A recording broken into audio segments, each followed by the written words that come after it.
Bonjour, on continue aujourd'hui avec l'explication des bascules du type synchrone dans les circuits intégrés.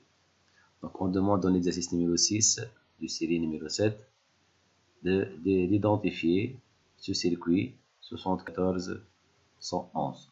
C'est un circuit TTL, il possède 16 broches plutôt. Donc la broche numéro 8 elle est liée au JND. La broche numéro 16 elle est liée au VCC. Ce sont les broches d'alimentation du circuit. Pour la broche numéro 1, on indique K1. Broche numéro 2, S bar 1. Broche numéro 3, R bar 1. Broche numéro 4, J1. Broche 5, c'est clock 1. Broche numéro 6, c'est Q bar 1. Et broche numéro 7, Q1. Donc, je peux déterminer que dans ces broches, il y a une bascule JK avec deux entrées de forçage activées au niveau bas. S bar forçage à 1 et R bar forçage à 0. Il y a une horloge de synchronisation qui fonctionne au niveau haut, puisque c'est CLK, non pas CLK bar. Et il y a deux sorties Q bar et Q. Dans les autres broches de 9 à 15, il y a une deuxième bascule JK, donc les entrées J et K, les deux entrées de forçage à 0, une horloge de synchronisation au niveau haut et deux sorties Q bar et Q. Donc ce circuit intégré, le 74111, il comporte deux bascules de type synchrone JK qui sont commandées à un franc montant. Comment on a déterminé qu'elle est commandée en franc montant? Puisque au niveau de la broche, il y a CLK, non pas CLK bar. Donc c'est un franc montant. Chaque bascule comporte deux entrées de forçage. S bar, c'est un forçage à 1. Et R bar, on appelle aussi les presets. Parfois, il y a ce symbole, preset, et le forçage à 0 ou bien le reset. Active à quel niveau? Puisque les deux variables sont complémentées par le bar, donc ils sont actives au niveau bas ou bien au 0 logique, au niveau bas. Bon, pour le reste de l'exercice, d'après le schéma de brochage ci-dessus, représentez le symbole. Donc on va compléter le symbole d'après les indications de l'exercice numéro 1. Donc ici, il y a l'entrée J. Ici, c'est l'entrée K, les activations. Franc montant. Ici, c'est le Q, le sortie, la bascule Q.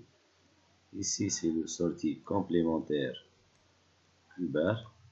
Ici, c'est le forçage à 1 au niveau bas, c'est S bar. Ici, c'est le forçage à 0, R bas. Et voilà le schéma de notre bascule. Déduire la fonction réalisée par la bascule. Donc, on revient au brochage. On remarque que K il est relié à plus 5 volts. Il y a donc le K il est au plus 5 volts. Le J plus 5 volts aussi. Le S bar et le R bar plus 5 volts. Pour le S bar et le R bar, les entrées de forçage, les mettre à 5 volts, c'est-à-dire ils ne sont plus actifs. Il n'y a plus de forçage ni à 0 ni à 1.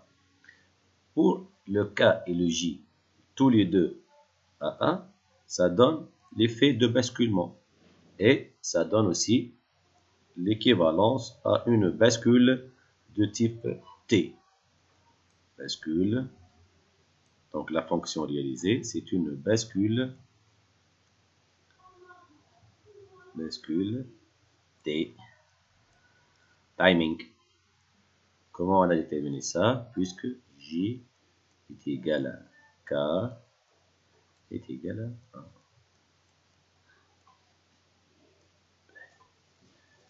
Pour maintenant la question numéro 4. Sachant que la période du signal d'horloge TCLK est égale à 1 milliseconde, c'est-à-dire 0,001 seconde, déduire la fréquence de Q. Donc, voilà la période du clock, c'est 1 milliseconde.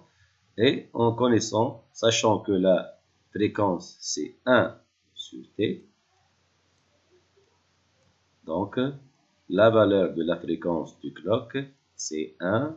Il faut traduire la période en secondes, c'est 1 sur 0,001, ou bien 10 moins 3, qui est égal à combien? Égal à 1000 Hz, ou 1 kHz, 1000 Hz. Donc la valeur, ou bien l'unité de la fréquence, c'est le Hertz. Maintenant, puisque la fréquence du clock, c'est 1 sur t est égal à 1000 Hz, on sait que la bascule t est un diviseur de fréquence. Donc la fréquence de la sortie, c'est 1 demi la fréquence du clock. C'est le cas. Qui est égal à 1000 sur 2. Donc ça donne que la fréquence de la sortie Q, c'est 500 Hz.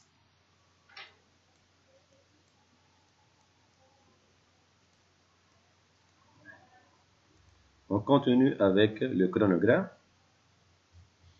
Donc ici, puisque la bascule, elle fonctionne au front montant, donc si elle est au front montant. S bas, c'est pour activer le forçage à 1. Il est active au niveau bas, donc à ce niveau. Il faut faire attention. Pour R bar, l'activation, ou bien le forçage à 0, il est actif à ce niveau, au niveau bas. Donc on peut directement aller à la sortie et mettre un 0 ici. Et ici, il y a un 1, c'est un forçage à 1. Et on commence aussi par un forçage à 1. Maintenant, on va essayer de voir les francs. Au premier franc, il y a, après le forçage, J égale à 1 et K égale à 1. Donc, on va faire un basculement. Alors, la bascule va passer de 1 à 0 jusqu'au prochain franc. À ce niveau aussi, J égale à 1, K égale à 1. Donc, on passe de 0 à 1, c'est un autre basculement. C'est une bascule T, jusqu'à atteindre le prochain franc. Donc, toujours à 1. Alors, on passe à 0. Jusqu'à atteindre la zone de forçage à 1. Et Q devient 1 forcément. Et ici, on va attendre le prochain franc. À ce niveau, donc on revient au mode synchrone à 1. Donc ça donne un changement d'état de 1 vers 0. Et enfin, avant d'atteindre le prochain franc montant, il y a un forçage de 0. Donc le signal est forcément égal à 0.